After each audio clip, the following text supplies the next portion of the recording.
क्या आपने कभी सुना है कि एक ही गांव में कुछ लोगों का इतना दबदबा होता है कि बाकी सबकी जिंदगी उनके इशारों पर चलती है? यह कहानी 90 के दशक के मध्य प्रदेश के एक छोटे से गांव की है, जहां कुछ अमीर लोगों का इतना दबदबा था कि गरीबों की आवाज कोई सुनता ही नहीं था। उसी गांव में माधव नाम का एक मेहनती किसान रहता था, जो दिन रात मेहनत करता था, लेकिन किस्मत बार बार उसका साथ छोड़ देती थी।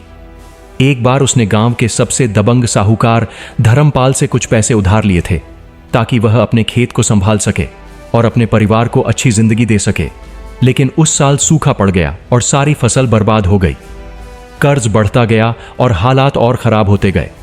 एक दिन धर्मपाल ने माधव को अपने बड़े से आंगन में बुलाया और गुस्से में बोला, अरे ओ माधव, हमने तुमसे कहा था कि महीने के अंत तक पैसा वापस चाहिए, तो लाया काहे नहीं?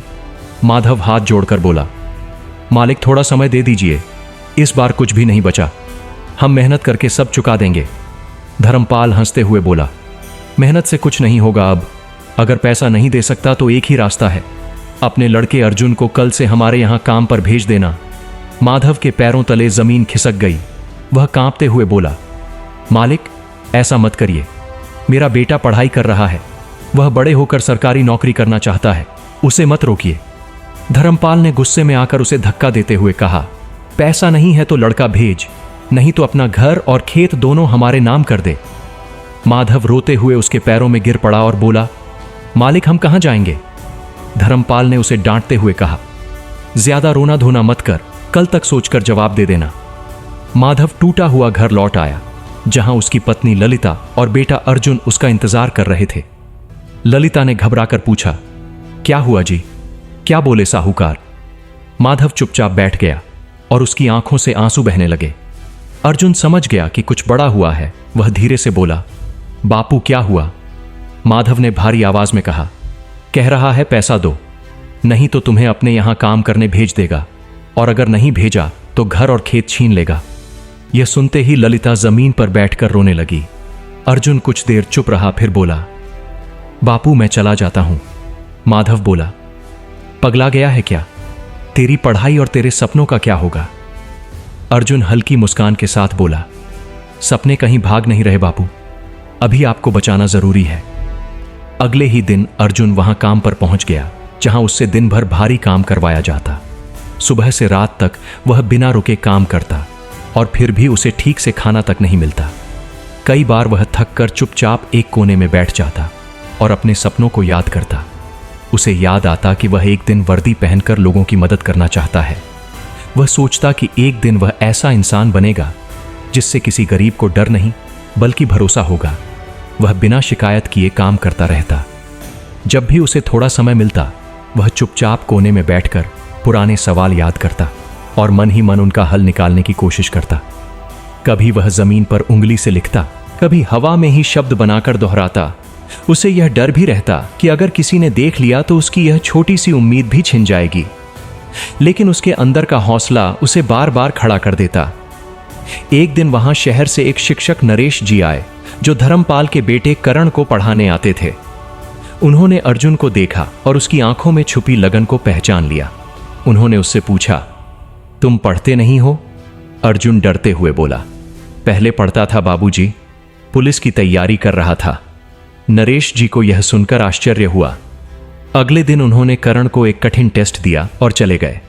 रात में जब सब सो गए तो अर्जुन ने वही सवाल चुपके से हल कर दिए। अगले दिन नरेश जी ने जब वह पेपर देखा तो हैरान रह गए, क्योंकि हर जवाब बिल्कुल सही था।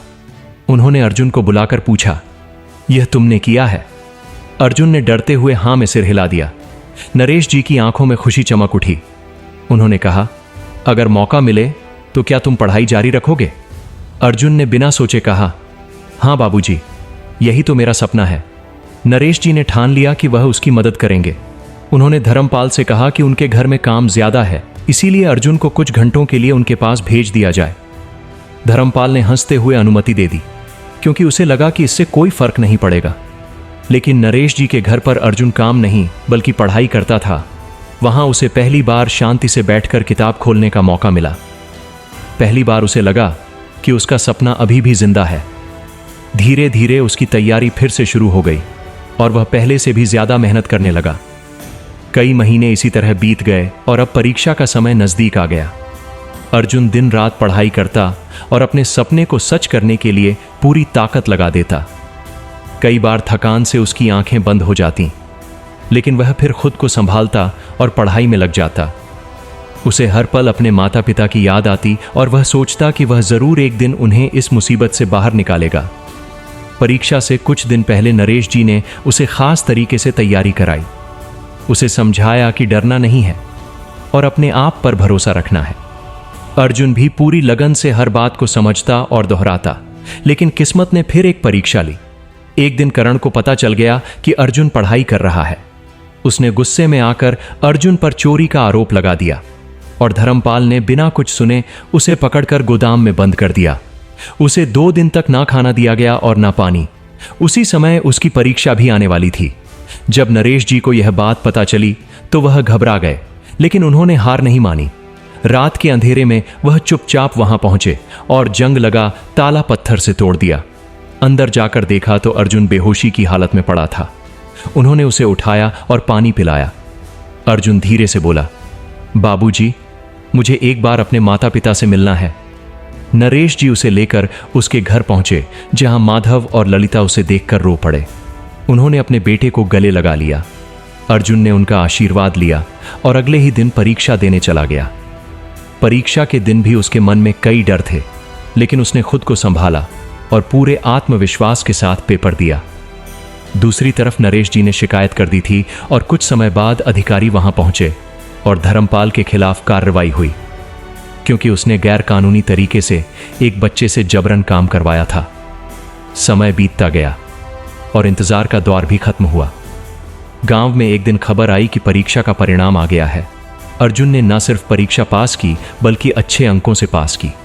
आगे की ट्रेनिंग पूरी करने के बाद वह एक पुलिस अधिकारी बन गया। कुछ समय बाद वही गांव, जहां कभी वह मजबूरी में काम करता था, अब उसके सामने सिर झुकाए खड़ा था। जब वह वर्दी पहनकर गांव लौटा तो लोगों की आंखों में सम्मान था। धर्मपाल भी वहां खड़ा था, लेकिन इस बार उसकी आवाज में घमंड नहीं, बल्कि डर और पछतावा था।